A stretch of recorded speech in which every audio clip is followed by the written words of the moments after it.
Hey, boys and girls, it's Mr. Mac. Today we're going to be working on Module 7, Lesson 2, which again is dealing with assessing reasonableness of fraction sums and differences. So what we're actually going to focus on today is first solving these addition and subtraction problems with fractions by finding common denominators and rewriting the fractions first. So we'll work on solving by adding and subtracting, and then we'll also talk a little bit about the reasonableness, all right? So this question says, Jamie is building a bird feeder. He connects two metal rods together to make a stand. The blueprint for the project shows the length of the rods. What is the total length of the rods? So the expression we have here, the bottom part there says 2/3. Okay. And then the top part says 1/6. So we're going to have to add 1/3 and 2/6. So this would be part A, okay, where we have our expression written. Remember, an expression is just a problem, not an equal sign, not the answer. It's just a problem. So part B says find a common denominator. Yesterday we found the common denominator either by listing the multiples or multiplying the denominators. So today we're going to list the multiples. I think that's the better way to do it.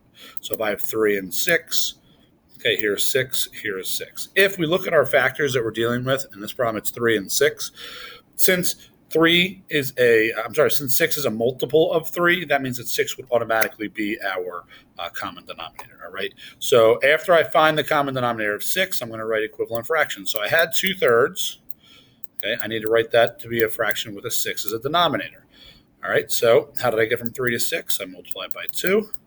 How did I get from 2 to here? I multiply by 2, and that gives me 4. So now I had 1/6 already, so I'm just going to leave that one alone, and I get 4/6 plus 1/6 equals 5/6. Now, we want to check and see if our answer is reasonable, because down here it says find the total length of the rods. We did that. Explain how you know your answer is reasonable. Well, this is where we start talking about the problem that we did before, which was rounding, right? So if I have 2/3, that could round to 1. It's pretty close to 1. And if I have 1/6, that would round to 0. Okay, 1 plus 0 is 1.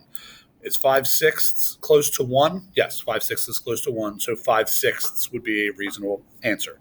So again, for these problems, you're doing the regular addition or subtraction if you have to, and then you're assessing reasonableness, which is what we did the other day with rounding to 0, a half, and a whole.